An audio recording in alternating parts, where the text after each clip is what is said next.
Please. Are we ready? Hang on. Let everybody get that sound. No. Yeah. Didn't work. Oh, Okay. well. It only works when you're talking. Cause They can't hear mic. freedom. Fair enough. It can hear freedom. Welcome to How about that F1 freedom? Racers, Can you hear that freedom? a show designed for the world of low-dollar racing and oddball freedom culture. It doesn't matter what kind of lemon chap or lucky track dog you run, SCCA or NASA, we won't discriminate, as long as you drive it hard and built it yourself. Join us each week for tech discussion, tips, tricks, as well as news and notes from the world of low-dollar endurance racing. And whether it's on the spot, hella sweet, or we're lucky enough and Chrissy gives us just the tip, we're sure you'll giggle a little and learn even less. Everyone report to the paddock. This is Chris. This is Chrissy. I'm Jeff. And I'm mental. And we are Everyone Racers. Thanks for coming back and listening to a mid-engined Corvette debut week episode of our podcast. It is episode 95. And if you're not driving a car on I-95, don't forget your E1R bingo. Link is in the show notes. If you get bingo, screenshot it, send it to us, because other than there's only been one person we only have ever screenshotted it, and one guest. Does that mean people aren't playing? Nobody's winning? Nobody's winning, probably, because nobody wins. It's kind of a game nobody wins. Oh. True, because they're listening to the podcast. Wah. Where's that the makes you a trombone? loser to begin with. Yeah, where is the trombone? Trombone is here. Let's see if Jeff got worse. Yep. He did. After a week at Boy Scout camp, But see, he got worse. sad trombone, if you do it really terribly, it doesn't make it any worse or better. It's just, okay, sad trombone. It's still sad. Trombone. Right. It's not like there's no superlative on the sad trombone. Real sad trombone. Speaking of sad trombone, mental. Emo trombone. What kind of cars are you working on? I did an overdue Volvo oil change, and then I got my wrecked scooter out of the shop this week. That's Is that from when you low-sided it, or is it something else? Yes. So when I low-sided it, it still ran. And then right before we left Georgia, I drove it to the campsite, and as I was pulling it into the campsite, it lost power and finally died. And Jen just haven't had tools, space, or time to fiddle with it, so I took it up to a local Yamaha dealer. And when it low-sided, it sat on the side. The oil emptied into the air box, completely clogged the filter, and then ultimately fouled the plug. Suffocated it, yeah. Yeah, and I ended up having to wait like a week for the air filter, the $6 air filter, to come in from California. Okay. How are all your other cars? Yeah, This section is. That's what I'm saying. This section is what you're working on, and I ain't working on it. What? You gotta tell the story. Come on. So the mental. What broke? Yeah. What are you not working on? The radiator fan in the beater BMW decided to disintegrate and go and and turn from a nation of one into a nation of many. And so the blades went everywhere, destroyed the shroud. I'm pretty sure one of them punctured the radiator, cut the headlight wires to the driver's side headlight, cut my brand new sensor that I just put in the lower radiator hose. So we just had roadside assistance come and get it, and I'll order that entire coolant repair kit. Yep. Replace everything in the coolant system. Who'd have thought BMW plastic under a 200,000-mile hood in Vegas might get brittle? I don't know. Well, yeah, and I actually had the same problem with my old E46. It was one of the reasons we got rid of it. It got to 146,000 miles, and it ate 3 fans inside of 5,000 miles. Like they would just, I got to where I could even feel it. The car would hesitate for a second. I'm like, oh, fan just disintegrated again. So I don't know what that's all about. But would you get like a little burst of power because you weren't powering the fan anymore?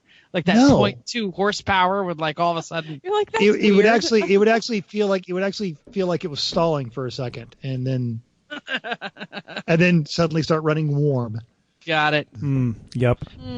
Chrissy, are you working on more than that?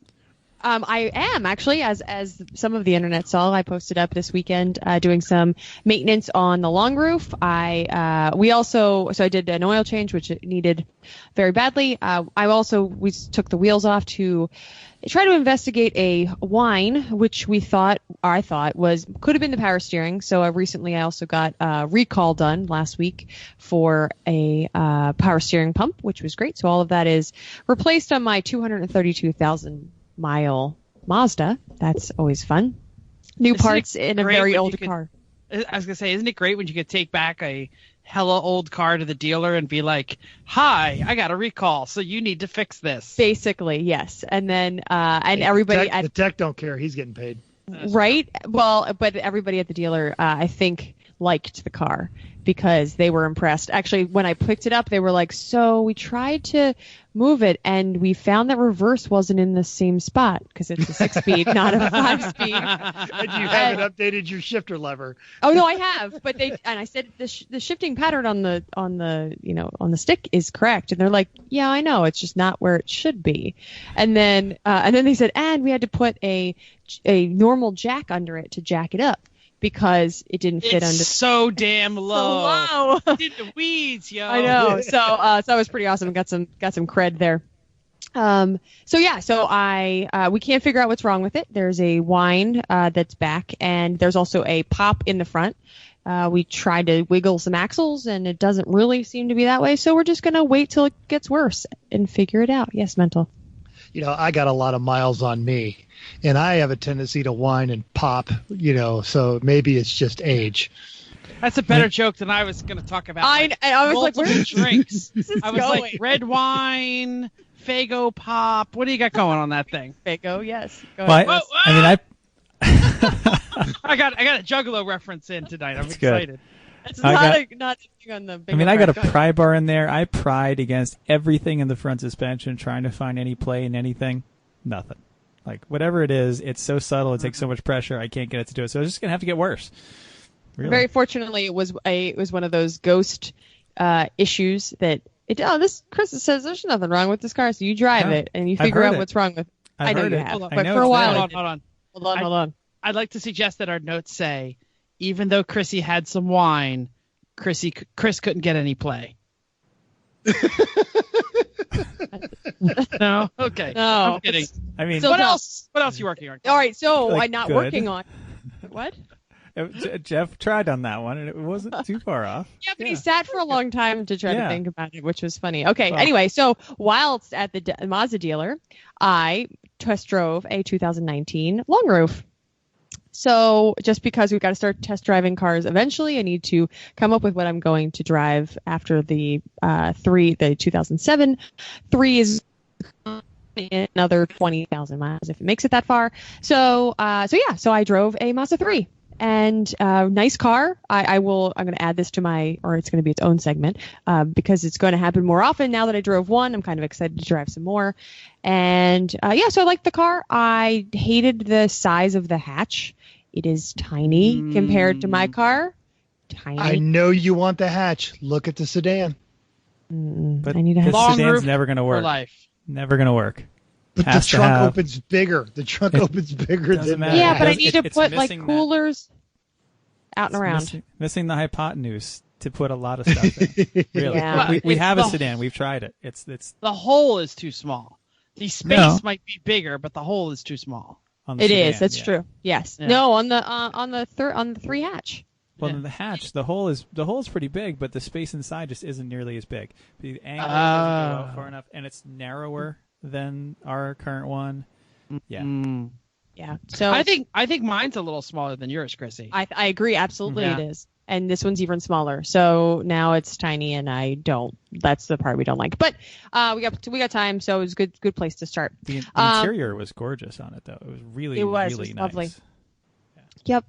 And the handling, everything else was nice enough, so it was good. Other than that, working way too much, stupid volunteering too much, and I need a vacation or some vodka or something. But it's only Wednesday, so Jeff, what are you working on and what is on your face? Okay, so I have been, I guess the video portion, because this might show up on YouTube someday, I have been icing my eyelids since I started the broadcast, because I was mowing my lawn right before I came in, and I mowed a wasp nest, and I got stung right in the frickin' eyelid. Holy crap. Wow.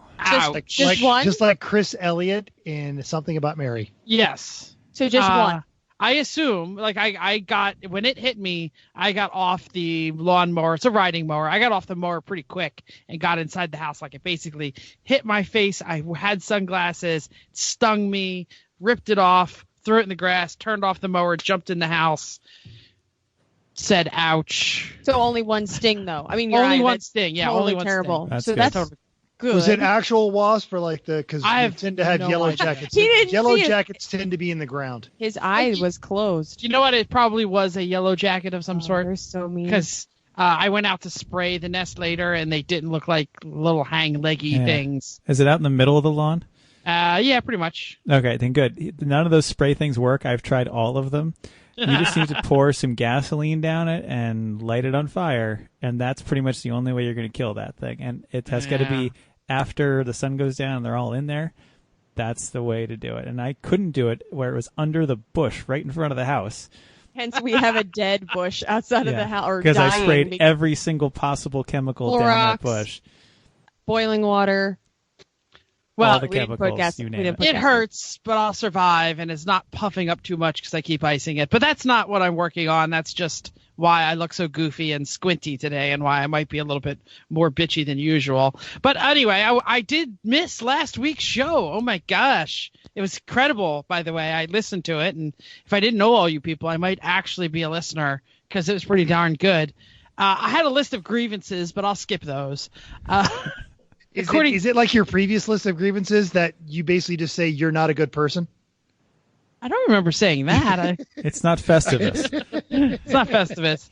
I don't know why I'm blamed for the show going over. That's all I'm going to say. So I spent a week in the woods building boys into leaders last week with the Boy Scouts of America, but I did have some automotive fun at Boy Scout camp. Our site was on the top of a hill called Cardiac Hill. And it was named that because of all the Scoutmasters that have had heart attacks climbing up to it. It was probably 5 stories of elevation between like the rest of the camp and there. And it was craggy and rocky. And when it rained, it got muddy. And it was just totally terrible walking up it. And this like washed out road was the only way to get there. And a guy I've known for about a month now, the Scoutmaster, handed me the keys to his brand new 2019 Dodge Ram 1500 Bighorn Longhorn or whatever it was, and said, "Hey, Jeff, take my truck and the trailer up to the site and get those boys taking the stuff apart." Not knowing that the hill was there because we hadn't been to the site yet. He's down at the bottom taking care of paperwork. So I start driving up this just giant craggy hill that is probably the rockiest off-roading I've done since I was in high school. And every single collision alarm is going off in his car. Like, it's just constantly beeping at me. And like the little picture of the Dodge Ram in the dashboard is like, "There's crap there. Don't go there." So I got it all the way up the hill. I managed not to scratch it. A couple of cars didn't make it. A couple of cars didn't attempt it. But the little cute utes didn't make it. The big trucks did make it. And a rental Nissan Maxima may have suffered a decent amount of damage attempting it before we decided to stop it. And one of the gentlemen got a stick stuck in his Mazda CX-7 cooling fan. So I actually had to like climb under a car and diagnose a clicky sound and yank it out. And, you know, the average non-car person is like, "My car's going to blow up. There's a clicky sound." So I was like, no, relax. I can handle this. Got under there. So yeah, so we had a good time. Maybe you should go have a look at Chrissy's 3 and find out what the wine and pop is. Wine, pop, it's all the same. It's not. This is not, but good. If Chris can't get any play, I'm not going to get any play. So I don't want to even be involved. So I spent the week at camp. The lorry climbed it without any problems, like a champ. I got home, had to fix a little light switch that burned out in my house. And then I had to add some bars to the Mighty Miata's roll bar because Boss Frog double diagonal clear view certified roll bar has nowhere good to put a harness on. And the NASA inspectors last year at the track day did not like it. So Chrissy invited me to their house, and we did a little weldy, cutty, and now it has a absolutely fantastic harness bar that, I don't know, Chris, you want to chime in? Or Chrissy, you want to chime in on this? I want to chime on quickly. So I forgot to say that I drove all over the world today. I drove to Delaware at the ass crack of dawn. But I passed NNA, and they rolled up behind me, top down. It was already like 90 degrees at this point. It's 1,000 degrees here in the east. But this is at 7. Oh, I'm sorry. Are you guys a little warm? All right, so this is 7 a.m. and there's an NA behind me that has 2 Hellas and a roll bar, a roll bar, and he did not have the roll bar diagonals that we made, and but I was surprised to see at the time an NA with a roll bar, and just had the sides down, the diagonals that already came on yours, but his was not as cool as yours. Is what I'm trying to get. Did they have 5-point harnesses or not? Or you couldn't see them? Don't know that I saw him. Well, the problem with yours, Chef, it had no horizontal bars at all. It was the main hoop. It had 2 backstays, and it had 2 diagonal bars coming back from the main hoop down, but no horizontal bars whatsoever. So the way the manufacturer recommends to put the harness bars on is stupid, or the harnesses on is stupid, in that you have to just put the on the vertical parts of the cage, which means which aren't even vertical. They're diagonal vertical. Yeah, it's a dumb design. Bad. Yeah. So we I have to say, go on. No, so we just put the 3 horizontal bits, one from the hoop to a diagonal, another one from the across the diagonals in the back, and another one from the hoop to the diagonal. So it made a nice arc among the 3. Great places to mount the harness. Everything looks great. Yay. And I have to say that the harnesses work much better and pull you into the seat in a much more confident manner now. I'm sure they do. It is a way improved design. The last time they were kind of ghetto-ish. Ghetto. Yeah, no way. Yeah. They had hose clamps and tape and all duct kinds of tape. things. Well, the hose clamps and tape were just to keep the but it still kind of looked ghetto. Yeah. Sure. Now it's Janky, right. rather. Yay. Yeah.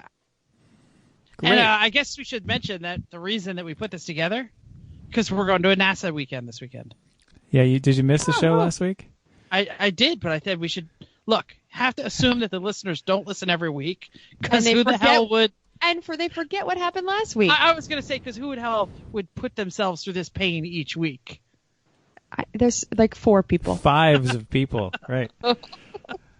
Oh, Mental forgot that he thinks that he's not on mute. Yeah. We do know that our listeners tend to binge. They do tend to binge us on the way to our race, and there's no races coming up anytime soon. So it's the kind of binging where you feel terrible afterwards. You're like, oh God, why did I do that? But it was so good. It was so good while I was doing it. Just one more. While I was putting it in. Yeah. Now I have to go to the gym.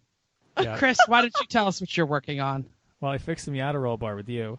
Yeah. And I work on the Civic a ton. I raised the ride height about 1/2 inch all around to actually keep our corner weights. That's about as high as I can go, but gets us a little better axle angle, a little better tie rod angle, and gets us a little less camber. Because it turns out when I really got digging into the measurements, because I haven't really checked a bunch of stuff in a while except for toe, we had 4.75 degrees of camber in the left front wheel. We had almost 4 degrees in the right front. So that's a little too much for the tire and wheel setup we have right now that has no squish in it. So the best I could do is get the left front down from 4.8 to 3.6. I think that's pretty good. And you got the right one down to 3.4 to match. It was actually down to 3, but I put it back out to 3.4 to match the left a little bit better. And was this a positive or negative camber? Negative camber. If we had 3 degrees of positive camber, we wouldn't go around corners. So, yeah, did all that, then got the toe set right. So hopefully everything's straight, and it's the best I can do for now. got the rear toe has a little bit of toe out, but I'm maxing out the adjuster, so I'm going to have to either get new, smaller adjusters if this doesn't work when we go to pit race. Made a reverse lockout switch, so you just flick a little switch on the dash, and it locks the reverse gate out of the shift pattern, so you can do a great shift now from 4 to 5. Jeff, you tried it. How was it? Yeah, it was actually really, really nice. I was amazed that when you said, "Oh, it's the reverse lockout," it's like that doesn't sound like that's really getting in the way, but it was totally getting in the way. So the reverse lockout is making those higher gears much easier to get into. You wonder why Honda put it there, I think so. They're good like that. Well, and electronic reverse lockout is pretty bizarre. Well, it's a mechanical solenoid. Like it pops a solenoid in so you don't go into that gate. That's yeah. But a lot of them do it in the shifter, not in the transmission. Yeah. So whatever. It works. Go Honda, nice whatever. You got a nice little switch, totally, and you switch it. And leave the switch on unless you want to go in reverse and you switch it off. Did a lot of air ducting for the radiator. Our ducting had kind of fallen apart over the years with various changes we've made. So redid all that. It looks great. Moved the oil cooler as far forward as I could to get it out of the way of the radiator.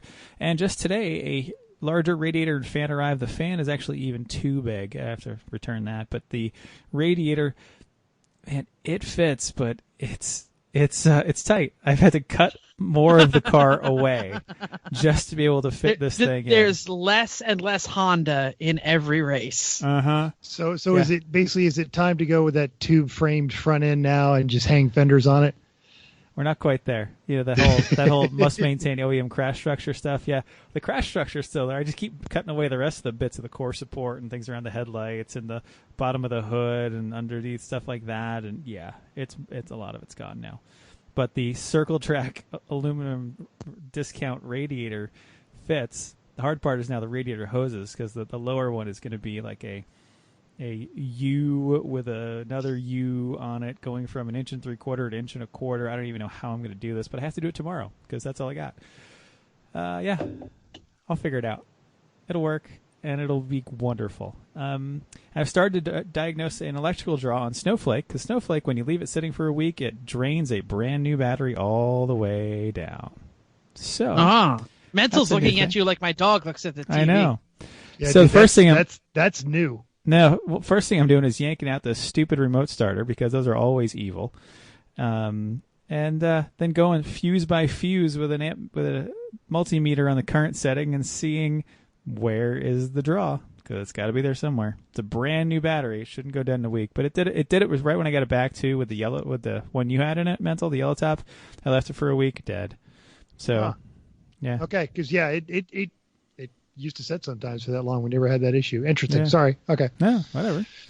Anyway, so doing cheap that. Truck. GM tow pig. What do you expect? Exactly.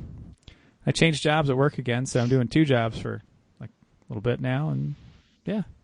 There we go. All 3 of you, and I don't have someone complains about working too much on my bingo card. Yep. Sorry. Anyway, so that's it.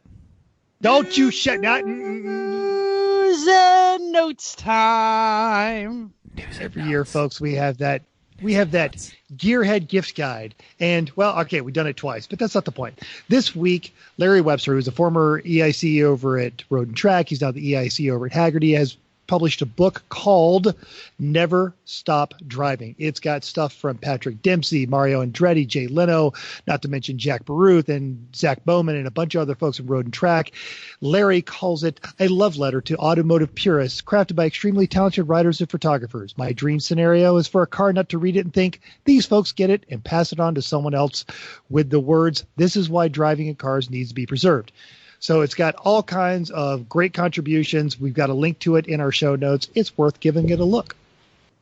Cool. Never Stop Driving. Larry Webster. Less cool.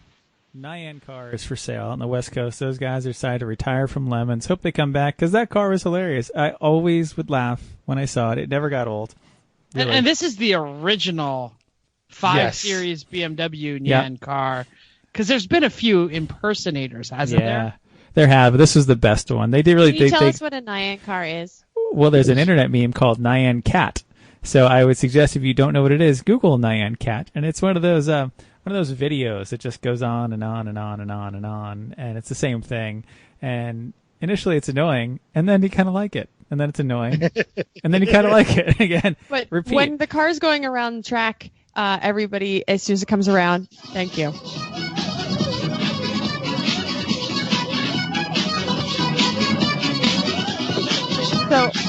So when the car would go by, like when you're sitting somewhere on the track, that sounded like this. Yeah, pretty much. Exactly. Yes, it did. Or when you pass a little bit faster. So, yeah. It was great. So anyway, nice guys. E1R E95 series with an ETA motor in it still, so it's kind of slow, but it's great theme, nice people, well done. Great too. Yeah, really great attitudes. They get it. Well done. Now, for those of you who are like sitting at home and you don't have the internet, let's just quickly mention that Nyan Cat is a rainbow pooping toast cat. Would that be about right? Pop-Tart. Pop-Tart? Is it Pop-Tart or toast? Pop-Tart. I don't know. I buy that. Yeah, let's go Pop-Tart cat. Just cool. Google it. Yeah. Just Google it. So Johnny Lieberman, friend of the show and friend of us in Lemons. I took him down the track in my '73 Lincoln Continental once. Posted up on his social media that there is a new Cannonball Run record from Johnny's page. Quote: huge congrats are in order for @Sean Keeley. Why? He just drove from New York to L.A. in 40 hours, 7 minutes. By himself. That's right, folks. You're looking at the new solo Cannonball record holder. I played a tiny part by insisting that he purchase a Honda Civic Type R, the perfect combo of speed and comfort, and the right tool for the job. The other 99.9999% was all Sean. Great work. And that's what he posted. So those were all his words. And then Donnie posted up that he is staring at his Saturn Ion going like, ooh, I could do that. I don't know. No. Yeah, don't. So yeah, no data yet. So nothing goes into the record books until we can see the data. But it is possible that a solo record has been set. I drove from Connecticut to Montana in about 35 hours of driving once to western Montana, but that's not as good. And I stopped in the middle, to sleep and stuff. It seemed like a good idea. How do you stay up for 40 hours? I don't know. I would be Red Bull.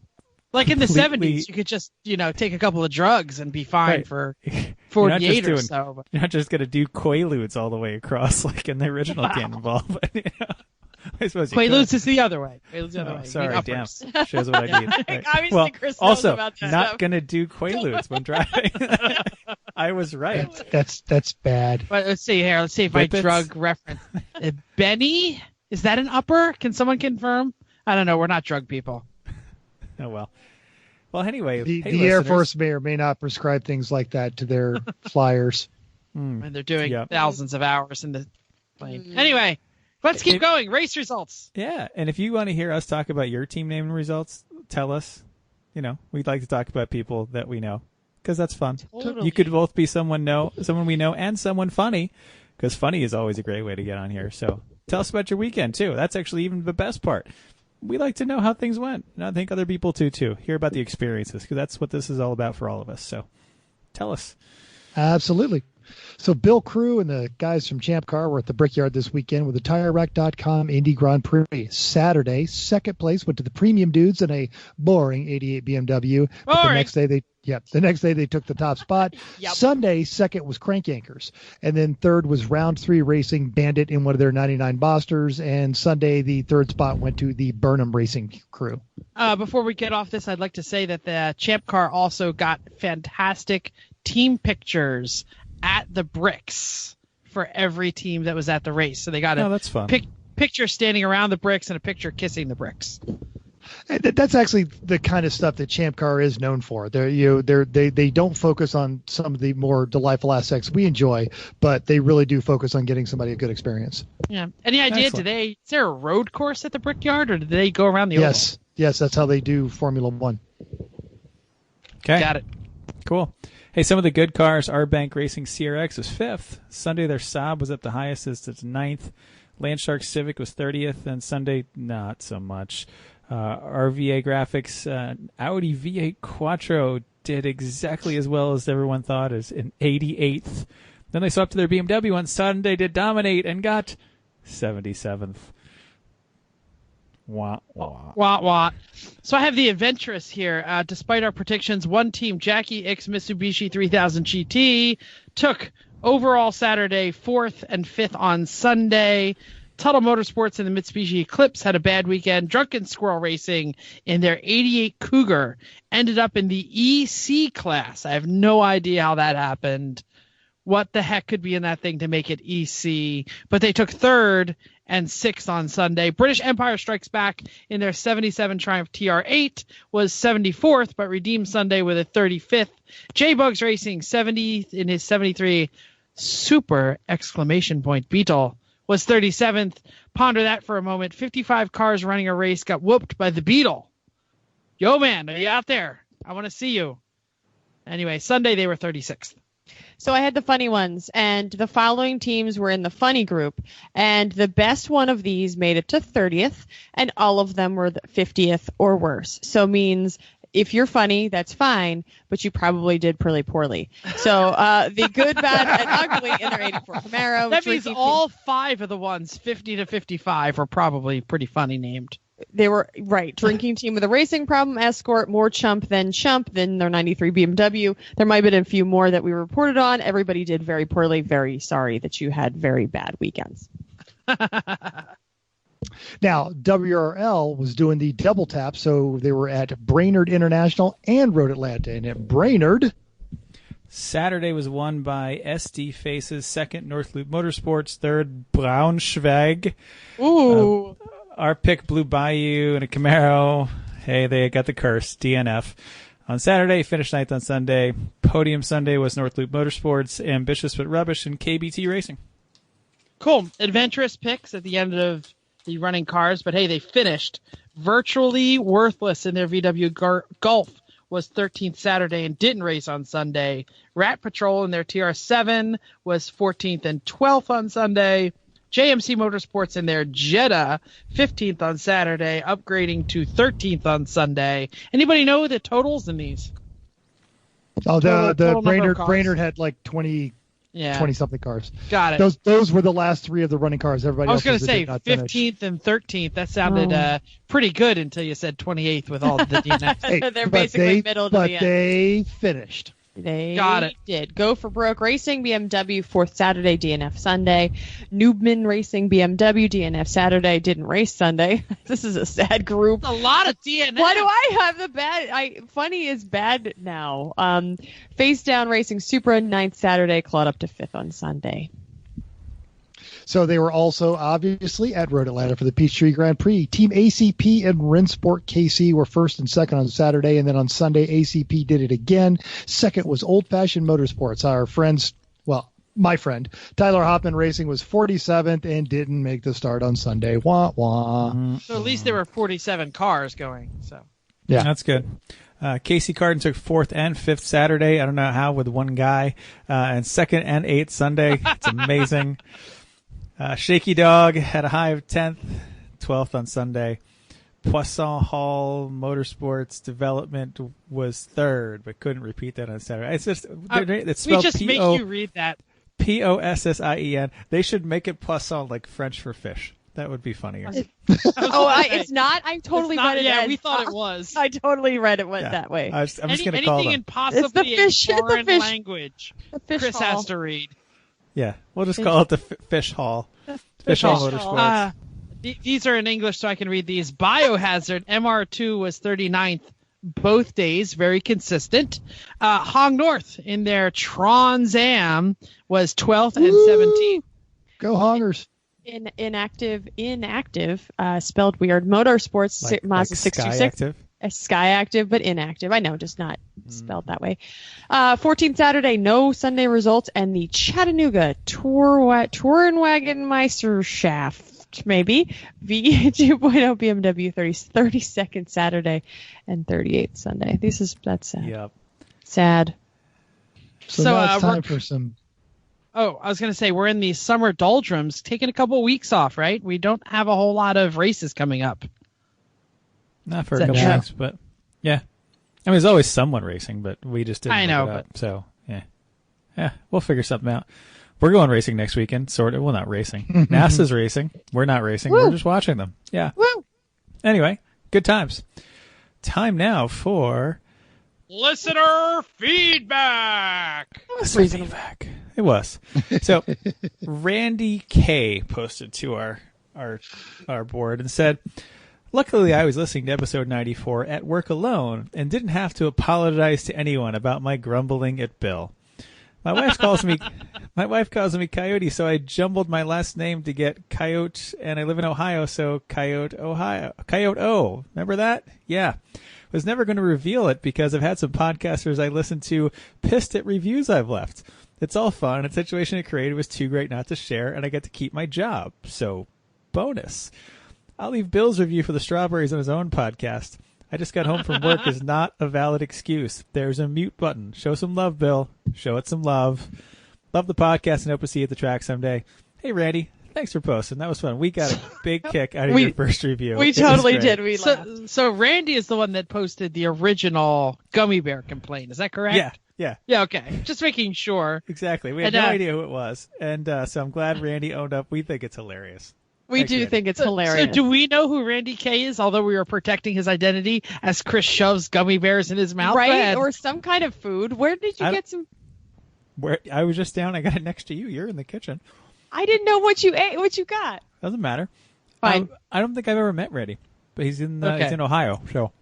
Got it. Okay. Mm-hmm. Hopefully we see you at the track. Okay. So more listener feedback. We posted a picture of me under my mighty long roof for life, big block Mazda. I guess that's it. It's something like that. And I said, what you working on? So Eric, we know that you've been posting for Lemons on Twitter. So thank you to Eric Rude. And David Eccles spent 90 minutes making a new master switch mount plate for the Focus, all to save the $14 it cost buying it from the store. Yeah.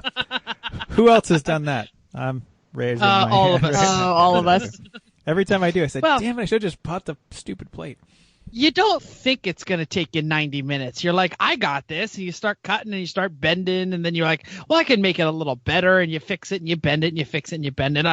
We've all been there. Anyway, Florida man, Donnie Patronak. Guessing on the pronunciation there because he keeps telling me, but I keep forgetting.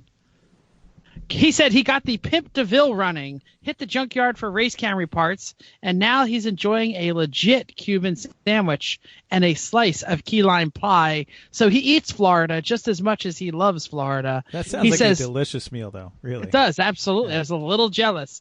He says long roof for death, and he showed a picture of his now running hearse. It's pretty awesome. Yeah. So I asked every time I see a hearse on the internet, I show it to my wife and I say, can I bring this home? And she goes, no. And I don't want a hearse, but I just think that's a great way to keep her set the bar really low so that when I show up with something and it's not a hearse, at least she says, at least it wasn't a hearse. That's a fun game. I know. Fair. Yeah. So speaking of our friends at Cheese Bowl Racing and our favorite luxury mammal from Florida, David Eckel and the boys recently did an unboxing video of a package sent to them by Donnie. It seems Donnie wants to make sure they replace their belts after the hard hit in New Jersey. So he sent them a set of crows in nice dark purple because it's going to match their bright yellow cage. And I don't know. I'm making that part up. It was purple, but I don't know why. They came in purple. Okay. I think you should get purple. Yep. It was shockingly purple. It was like purple. Oh wow, that's the color it was. Was it really that purple? Yeah, it was that purple. It was like Muppet purple. Okay, so are you gonna go? Who's that? Mental doesn't know where he is right now, so Mental. I'll take it. Sorry, I just sat down.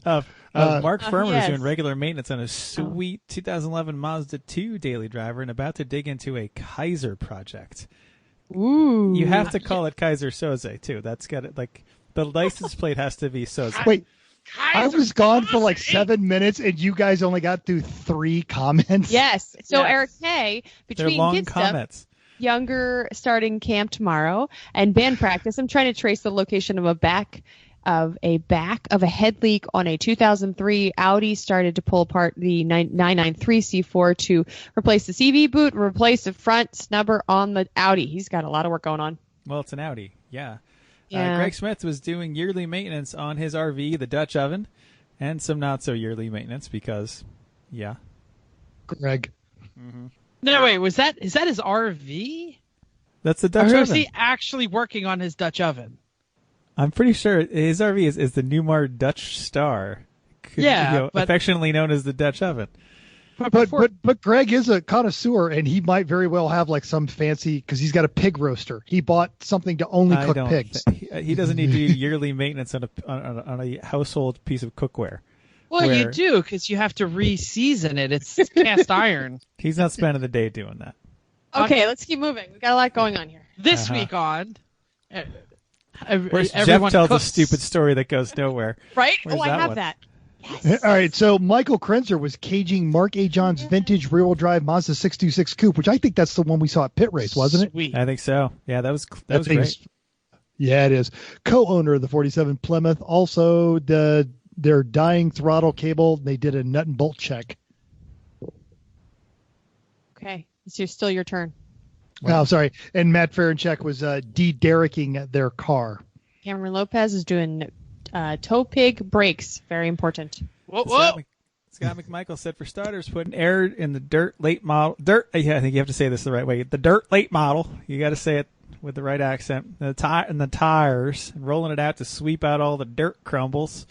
And put some pegboard on the walls, moved some tool cabinet and workbenches into the shop, and then put the Race EXP and Mustang and dollies and shift them everything around and make room for the LTD in the barn. Just a lot of organization, and that means, Scott, I think you might have one too many Fords in that barn. That's true. Speaking of a guy who would never own a Ford, John Heflin, Mr. Mercedes, was doing a parking brake repair so he could get through state inspection. Good to do. Mike Samartano was racing at Champ Car at Indy, and because he was at Indy, he ended up doing a head gasket swap. I saw that. Giant Got Dave. a DNF, I'm sure. Well, let's hope that he got back out. Giant Dave mentioned on our IG that he's draining gas from the reclining chair. Oh, yeah, we got to see that go-kart, and about to flip the clutch and remount the engine to align to the updated drive line, because he was all kinds of jacked up, and it was just really just a recliner on wheels that couldn't move. So that was a little sad. You know who never has to drain the gas from her reclining chair? True. Chrissy's mom. I was like, who's taking this one? Someone's got some work to do to elbow that one. Though in. if she had one, she might. Well, she wouldn't have to drain the gas out. She just keep putting more in. Yeah, exactly. Keep draining it around. Stop draining gas, and let's talk about adding some gas with tonight's main topic. What a great segue, Jeff. Fantastic. Do you want to lead in, or you did such a great job? Sure. The going faster is part 2. We talked about braking, and tonight we're talking about accelerating, hitting the loud pedal, tromping on it, getting going. So we got lots of different things that we're going to talk about. Accelerating is cool. Everyone likes it. But you need to make sure you're doing it as much as you can so it doesn't slow you down elsewhere. Did you know it was possible to accelerate in the wrong way? Well, tonight we're going to talk about it. Tell me more, Jeff. How can we use accelerating to help the car turn? What else can we do with accelerating? Well, I have to flash back, and I already said that we have to pretend that people haven't listened to every episode, even though only our idiot friends listen, and they're probably listening to every episode. But we really need to go back to the traction circle. We talked about it before. We talked about it in braking. We talked about it in turning, and we talked about it as, the percentage of pressure, the percentage of work that you could get out of each tire. And you just have to understand that this traction circle, it's more than just 4 directions or more than just 360 degrees. It's also kind of up and down. And this is where accelerating can also really affect your weight transfer and the contact patches, and everything that we talked about in the braking episode also happens during an accelerating moment. So, imagine 4 black dots representing each tire. And if you're a top fuel dragster and you put thousands of horsepower down, it is going to squish those rear tires. And when you squish those rear tires, it is because all of that weight is transferring. Go ahead, Chris. I like to think of them like a foam ball, like a clown nose, but not a clown nose. You know what I mean? So, like, picture like those sitting ball. on the table. Right, sitting on the table. And if you push it down, think about how it deforms and how it pushes down and expands how much surface it has in contact with the table. Tires don't expand that much, but it's a similar concept. That's how much grip you have based on how much weight you're putting on it. So think about it like that Nerf ball. Yeah. And if you don't understand how weight transfer affects grip, think about pulling something along a scratchy surface. If you had a 5-pound weight on it versus if it had a 10-pound weight on it, how hard would it be to pull on that surface? Or go drive a 1992 Ford Explorer and you'll understand weight transfer very quickly. Or the Rolls Royce. Or a stick shift Bronco 2. Right. Sure. Absolutely. Why? Because the suspensions are so soft. So, when you go to brake, it nosedives. When you accelerate, it leans back. Or remember the Rolls Royce when you go into a turn, how it's coming about and it would lean way over. You feel the weight transfer because of how much the car moves on its suspension, as opposed to the NSX that almost feels like it doesn't move on its suspension because it's so low and the weight is so centralized that you just don't feel it. But with the Rolls, you knew exactly where the weight was all the time on that thing. Yeah, and it matters, front-wheel drive versus four-wheel drive. These are all the things that you have to think about in weight transfer. Because if you're turning and braking, we already talked about the traction circle and how that can mess it up. But if you're turning and braking at a different point, you're transferring the weight, or turning and accelerating, excuse me, because we're talking about accelerating today. If you're turning and accelerating, the weight transfer will be pulling in different directions, and that will affect a front-wheel drive car different than a rear-wheel drive car. Braking, it almost doesn't matter whether it's front-wheel drive or rear-wheel drive because it's not the power that's doing it, it's the power of the brakes. So when you're accelerating, the weight transfer, if you're getting grip, that is, by the way, because if you're losing grip, it's going to actually reduce your weight transfer. Oh, my God. My brain is hurting just talking about all of this. You should see your listeners right about now. Yeah. So somebody throw me a rescue bonnet and help me. Give me another great way to say this. Well, you'll feel better about yourself if you just remember when Mental was talking about tire sizes. So somehow this is still better than that. So, yep. Anyway, fair. Think back to the friction circle. I like the analogy I used last time. Imagine one of those toys you had when a kid. It's a circle. It's got a chain in the middle, the pin in the middle, and you, depending on how you hold it, it moves. Is this you had a toy as a child that did this? Something like that. Chain and a circle. I have no idea. Like, it was actually kind of it was a disciplined device. When he would wander too much, they would chain this giant ball to his ankle, and it had a given arc of movement. No. Yeah, and you had that you'd shake it, and it would kind of do a weird angle and then make a picture. And well, fine, whatever. You can imagine. Imagine a circle with a chain with a pinned in the string. middle. I can imagine. Well, I just trying to get heavier. a toy So that you were saying. Heavier, that's what I was thinking. I mean, and think about in an accelerating moment. If you stomp on the accelerator, I don't care what kind of car it is, it's your car at a stoplight and Joey 5-0 is next to you, revving his motor, and you're like, here, I'm going to show you. When you press on that gas in a very straight line, you think that the traction circle wouldn't be doing anything other than clawing you forward. But it's doing different things from the front wheels to the back wheels because the torque of the accelerating is moving. The arms are pushing down on those rear tires. Even if you're a front wheel drive car, it's pushing down on those rear tires. That's weight transfer, not fraction circle. Yeah, but I'm saying it's changing. It is changing what traction will be available. Sure. Because it's only pointed in the one direction. Now, you still have Jeff, to think about we've got an episode coming up on traction and maintenance. We're talking about just acceleration. Yeah. But this is part of it. So it is. But I want to make sure we don't go down that wormhole. Yeah, and that's what I'm saying. At any time you're on the track or you're making a turn or you're coming into a turn or you're coming out of a turn, that accelerating moment is going to shift that weight. And you really have to take that and balance the car with it, hopefully, along with all the other things that are happening.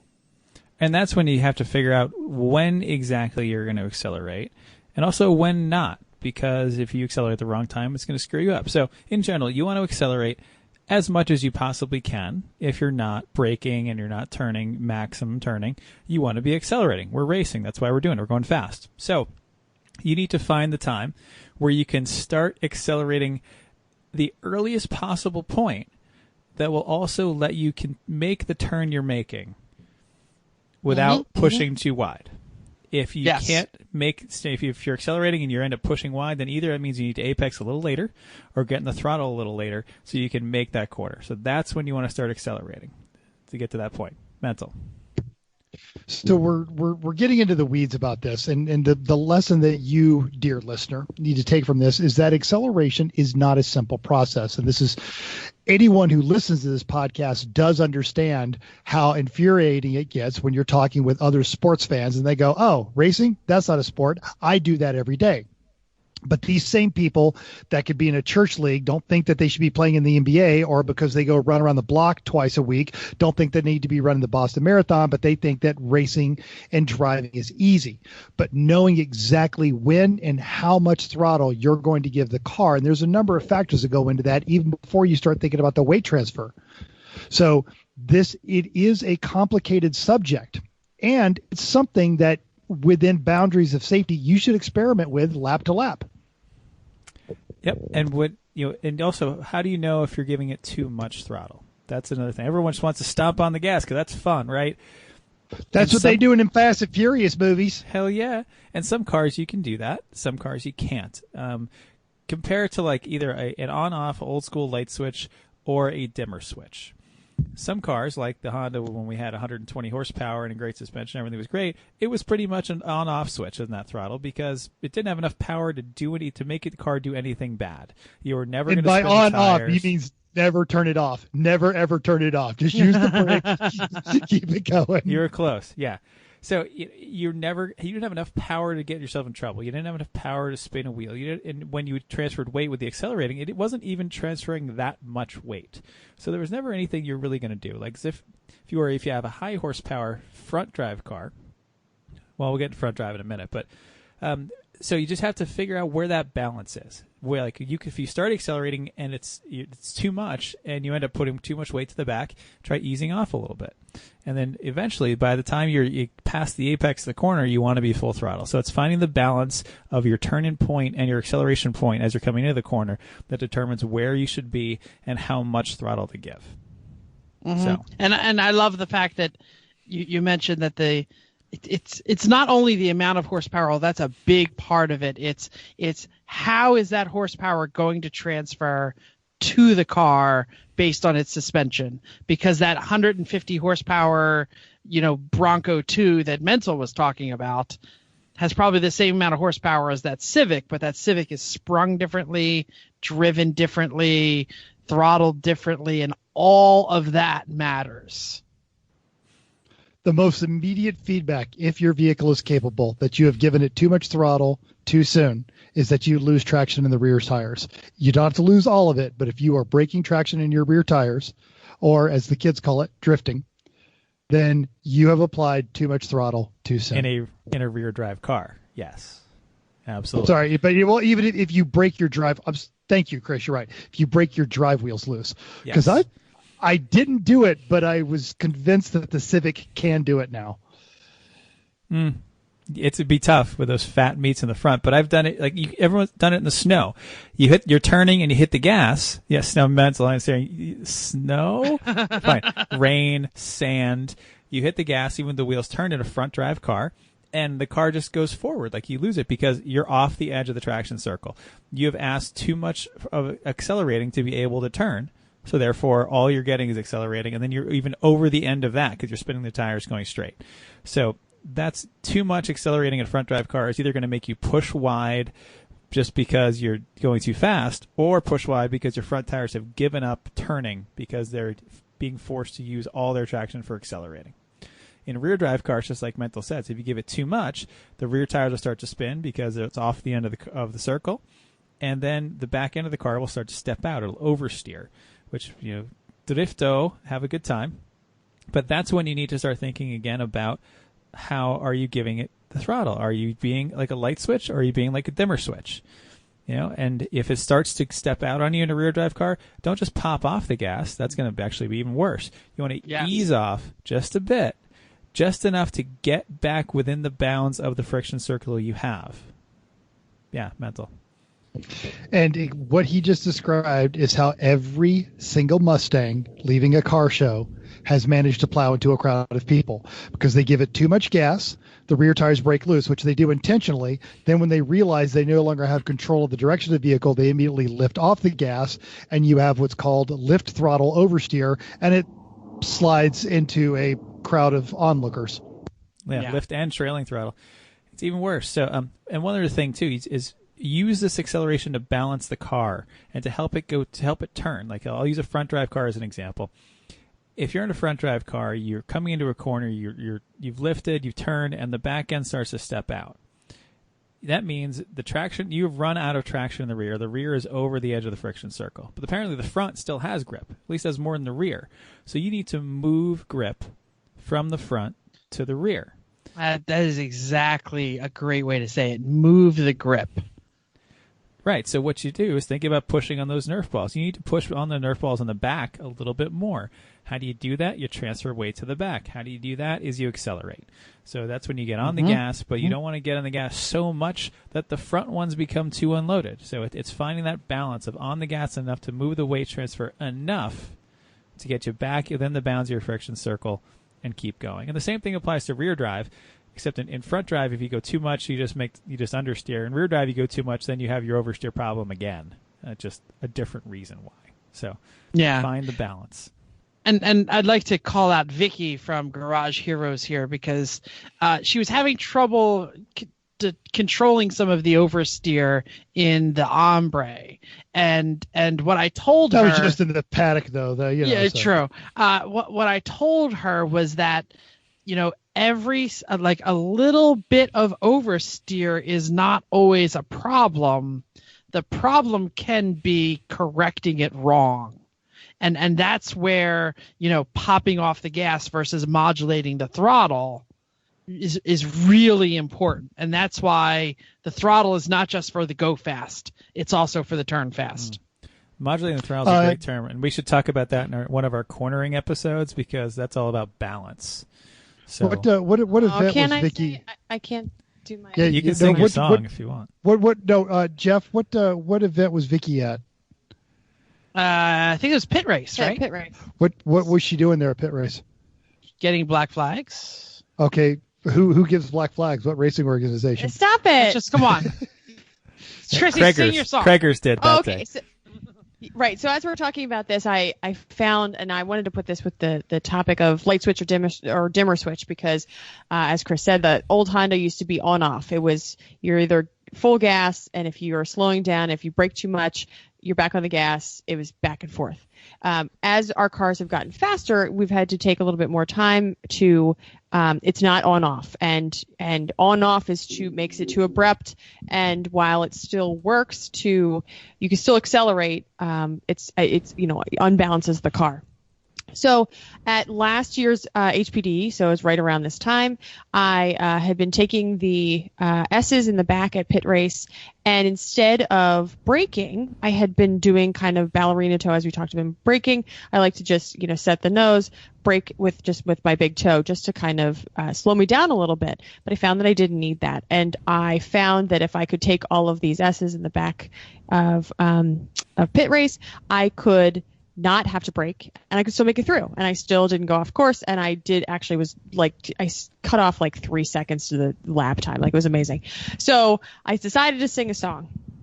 The song goes like this. modulating the gas, modulating the gas. And so as I go through these S's, I say modulating the gas. And so instead of braking, there's no break in that song. It is modulating the gas. So that means I am, halfway, a little bit more, halfway, a little less, halfway, a little more. So instead of popping off, I'm not popping off. I am still using gas, but I am not all the way on and I'm not all the way off, and I'm not braking either. So that is a technique that can work. And I encourage you to sing the little song when you modulate the gas. Or mantra, because I mantra. I just say the same things. Yes. Yeah, you don't have to sing. So I'm not superhero racer guy, but I've got some experience doing this. I've been to race schools. I've done this. I've taught. I've sort of made a living at it. And after she told that story at pit race, both in the TR, in the rain, and in the BMW on Sunday, Chrissy's voice was in my head every time I went through those S's, modulating the gas, modulating the gas. And here's what's ridiculous is I was faster. So everybody, when you hear Chrissy's voice in your head, you find yourself a second faster, you're welcome. And that S's, you just kind of ease off a bit in one and ease back on a bit in another and just use it to balance the car as you're going through the corners. It's great. We'll talk about that in the cornering episode more, but that's a great intro for that next time. And a great thought about when you should stop accelerating, really, because everyone just wants to keep accelerating, and you need to do that. But listen to the braking episode, and then you'll be able to figure out when to stop accelerating, because it all comes back to your braking. So remember, we talked about the biggest thing about braking is you have to know when you're going to stop braking. Once you know where you're going to stop braking, you'll know where you have to start braking in order to get your speed down to where you need to be for the entry. Once you know where that is, that's where you know when you're going to stop accelerating, because it should be right before you start braking. So you're going to accelerate as far as you can, right up until you throw the hook. Yep. Yeah. Okay. And I was just going to say, we didn't really talk about rolling. We talked about those kinds of things, but don't pop off. We're not done yet. Okay. So Chrissy's up. Chrissy, go. Okay, great. So this is per the Speed Secret that it says that this is not quoting. You need to be accelerating, braking, cornering, I think, and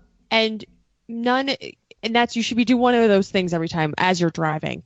Make sure you're cognizant of when you aren't accelerating. As I found myself there's times where I wasn't doing full acceleration and braking, but I would breathe off, or I wasn't actually doing one or the other. And sometimes it's appropriate, but make sure that you're thinking about when you're doing that and the time between full acceleration, off acceleration. Are you modulating the gas, or are you breathing off? And make sure you're understanding and thinking about how long you're breathing off. So I think that was one thing that I know I can do better, that I'm not always accelerating or braking. And if you have that time in between, just make sure that you are realizing how much you have and how much you aren't accelerating or braking. Yes. And I think that's a great danger in endurance racing, which is primarily what this show is about. Sprint racing, everyone's all so amped up and you don't leave a single second. But endurance racing, you're always thinking about, conserving the car. And there does tend to be a tendency to start giving up time when you can actually make up time and not be that aggressive and not chew up the car to do so. But even our shorter shifts, we're in the car upwards of 3 times longer than a typical sprint race. So do be cognizant of what you're doing. Don't fall into a pattern. Jeff? Yeah, I was just going to say, and the reason that you don't want to coast on no pedals is because then you have no idea where the weight is transferring. And even if you're not flat, but you're modulating, you still have the ability to change that balance. So even if you're brushing the brakes but not in a full deceleration, because we know that it's not drag race, full stop, drag race, full stop, there's pressures in between. If you're not modulating one pedal or the other, you're not controlling the weight transfer. Yeah, that there are a few occasions where you want to do a little bit of just, a lift for a very short period of time without being on things, but that's usually to settle the nose down, or because you only need to lose just a little tiny bit of speed coming into a corner complex or something like that. But Chrissy's point is exactly right, is you should at least be thinking about how long you're doing and why. It shouldn't be for very long, and it shouldn't be all that often. So be aware. Yeah. Yep. Yeah, most of the time it's like at the end of a straight when I'm traffic in front of me that I'm not sure what it's doing yet. And I'm using it for that decision-making time. Am I going to go between this guy or that guy? This car or that? I had not been thinking about it. I like your idea of maybe you just need a little bit less gas, and you should be, it's more of it's not pop off, it's not breathing. Sometimes breathing's okay, but maybe it should just be a little bit of gas. Yeah, and 10% throttle. Mm-hmm. Yeah, I had not been thinking about that, so I think that's a fine technique to at least try. It's a good idea. Yeah. But also good, Jeff, to make sure you're aware of what's going on ahead of you, because that's where like the problems that happened at New Jersey this last race, whereas people pushing through the pack when it wasn't necessary. They should have just breathed off for a second, let the pack kind of sort out a little bit. It takes 3 turns usually. No, there's 6 inches on the inside of that Focus, and I will put my BMW all the way through it. Exactly. I saw this happen. Or just go in the grass. I saw the IMSA scouts. They're going to respect me. No, they were there. They were right on that corner. I saw them too. He took the Alonso line on that one, but yeah. So I do. Now, on top of that, and now as you start understanding what we're talking about with knowing the throttle, you need to understand what you're driving, especially if you're kind of guy that like leaves your driving suit at your friend's house and has them wash it and prepared for you for the next race. So you're driving a lot of different cars. Well, what are you driving? Is this a torque machine? Is it an American V8 or even an American V6? The boat was a torque monster, and then you guys got the rear end figured out, and you got the big fat meats up underneath it. So it would just up and launch, and you could be a little almost stupid with the throttle right up until the point it rained. And then you had to be very, very careful with the throttle. Or do you like a rev happy engine? Are you racing a Miata or something that likes to wind out like this? So your application of the throttle is going to be completely different, even under the same weather conditions in the same corner if you're driving 2 different kind of cars. So understand and know where the car you're driving is going to make its peak horsepower. Is it going to make it at the high end of the scale, or is it going to make it in low? And also understand what the torque curve is on that car. And if you don't know, talk to the person that built it, or talk to someone that races a similar vehicle. And this is the other thing. Ask the internet. Or ask the internet. The other one is noise does not always necessitate speed. We want to downshift and do these great and dramatic exits out of these corners because it sounds cool and I'm a race car driver, brah. But way back when I was actually going through racing school, they were small block Fords. And I wanted to downshift into this one particular corner. And the instructor said, look, man, it's a big torquey V8 Ford. And yes, V8 Fords tend to make their power at the top end. But he said, just leave it in third and roll into the throttle. Don't just pull your knee back and stop straight on there. But, have a 3, 2, 1 as you mash it all the way to the floor. And it was never as dramatic, but it was 2 seconds faster all the way around the track, letting that injure. When we drive the last couple of races we've had with the 3-pedal mafia, it's been the Civic and Hamsa's BMW. And where I get on the gas in Hamsa's BMW is completely different from where I get on the gas in the Civic because of how it's going to pull out of the corner, because it's a front wheel drive versus rear wheel drive, because Hamsa's car is a little bit more torquey and the power delivery on the Honda is way more linear and way smoother. So you could be a lot more precise with it. So once you understand the physics of I'm past the apex, now I can start applying throttle, start refining that to the vehicle you're driving. Yeah, I like that. Yeah. I think, when I was being yelled at by Chris in the car and he's yelling at me to do better and do better and do better, the perfect line in the perfect course is as you're unwinding the wheel, you are pressing the gas. And the physics of the weight transfer and the moving towards straight and the rolling on the gas, if in a perfect world you could do that every time, we'd all go faster. But the world's not perfect. It also like helps if there's people around or like something in your way. Well, you do the best you can. I mean, we want to think about the theory for perfect, and then you can adapt that theory if you understand it to less than ideal conditions. So Mental is laying on the ground now. He's moving around. He's walking. Yep. I think So he's running out awesome. of batteries. Anything else on accelerating here? We've covered a lot. It's been kind of deep, but it's really not the. It out of all the things, cornering, braking, accelerating, where would you put this in the line of difficulty? Least. Ooh, I'm going to disagree with you on that one. I'm going to say it's least difficult to do, but it's one of the, especially as you get into more powerful and faster cars, it's one of the hardest things to master.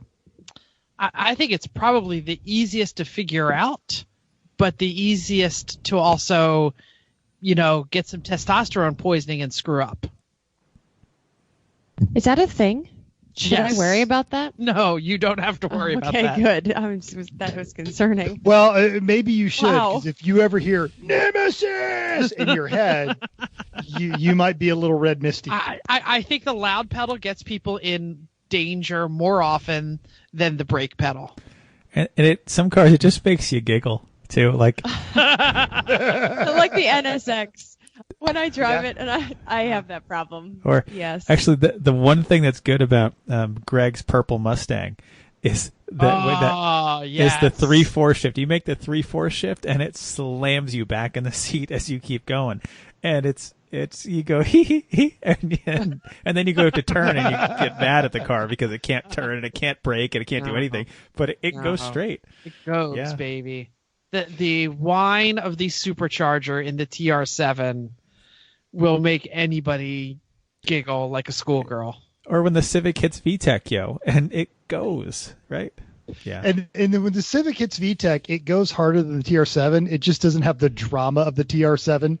There's just there's not this audible, you're in a whole world of trouble right now because it's raining and the car's about to go sideways and I have the wheelbase of a red flyer wagon. That the TR7. You probably have the amount of metal and tire. But what's funny is you mentioned giggle.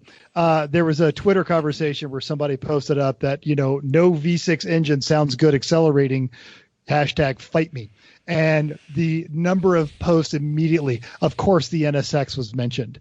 And then somebody else, and they went through, and the one that got me was the Alpha. Someone pointed out the Alpha V6. And I remember back in the early days, the guys up in New Hampshire that ran that Alpha, you'd point them by just to hear it because it was so good. So sweet, yes. Mm-hmm. And anything with a flattish plain crank just sounds wonderful. Yes. It's the valves, man. It's the valves. Anyway, we all love to accelerate. That's why we go racing, because there's nothing better than pushing that gas, turning over and watching the guy go, Monica, no! Anyway. Anyone have anything else on accelerating? Do it as often as possible under safe and legal circumstances. That's right. Mm-hmm. All right, let's move on. Am I actually doing this? Just I think a tip? You need to. That's your penance. Seriously.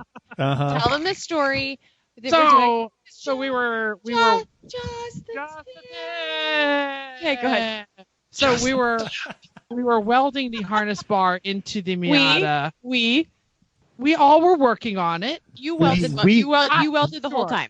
We were there, Mav. It's true, not mental. The three of us that aren't mental were putting the roll bar in the Miata, and the welding torch was in my hands, and there was a spot that was like under and in between, and I had to get my face like between the bars, and I didn't fit with the welding helmet. So Welcome to roll cages. Exactly. So I did a moment of squeeze and squint. And then you got caught by Safety Squirrel, and I was appalled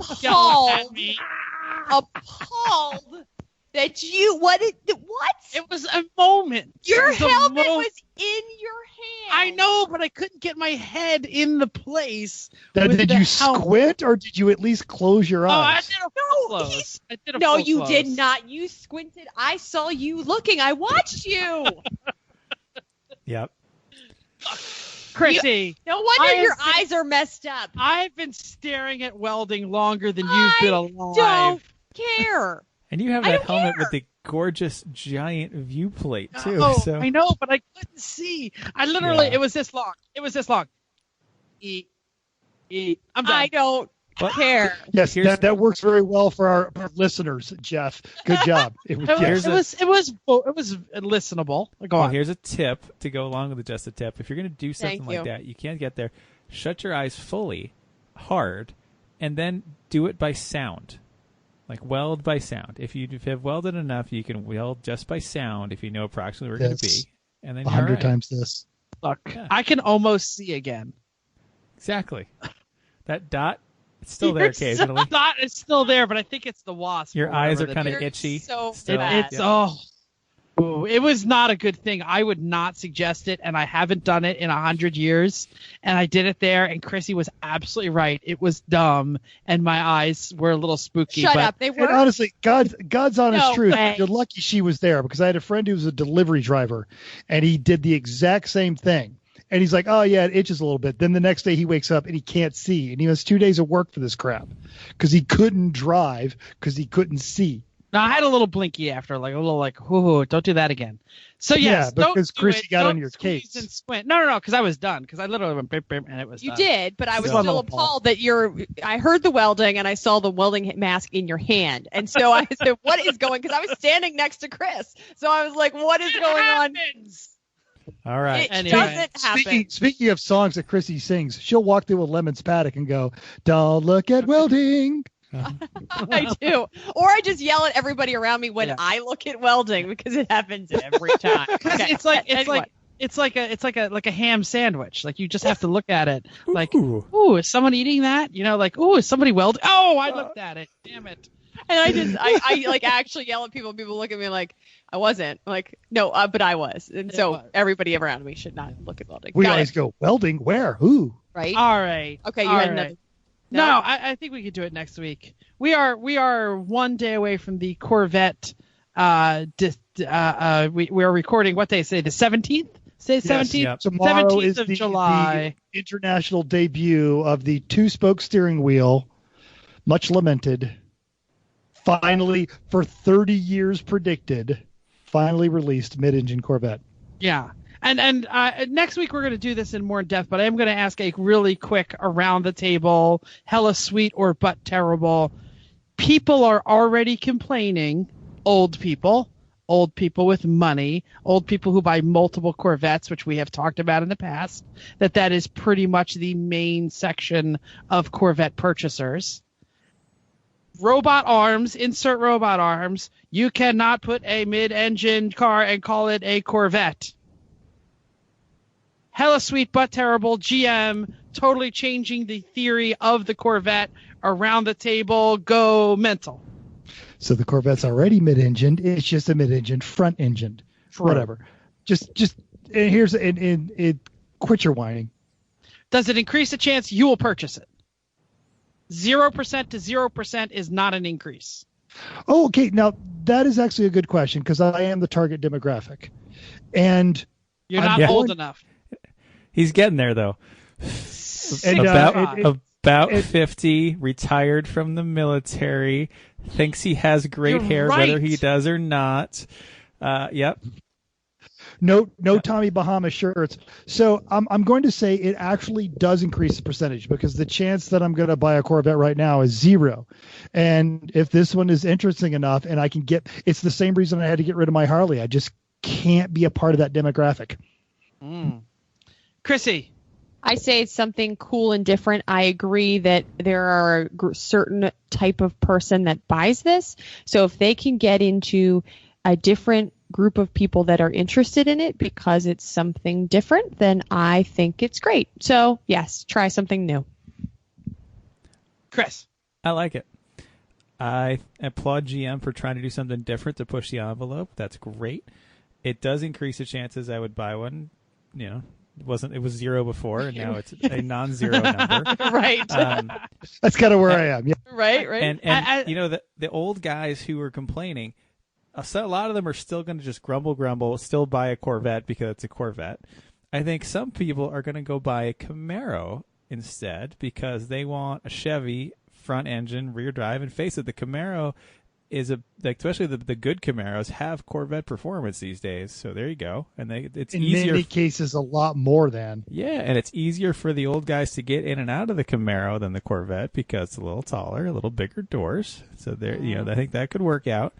And I really, really hope that GM is able to come up with something that has like almost supercar performance, but at a price that's not completely out of reach.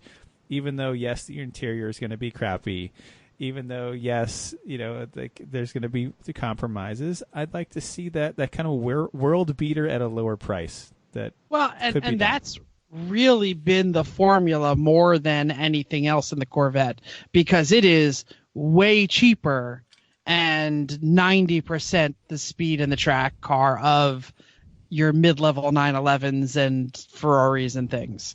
So, and I'm glad you brought up the price. Raphael Orlov, is that how you say it? Jalopnik writer, basically put out an article a few days ago that said it only matters what the price is, because it could be amazing, but if it costs the same as the other supercars, not going to help. Yeah, if it's $150,000, then now you're in a completely different world.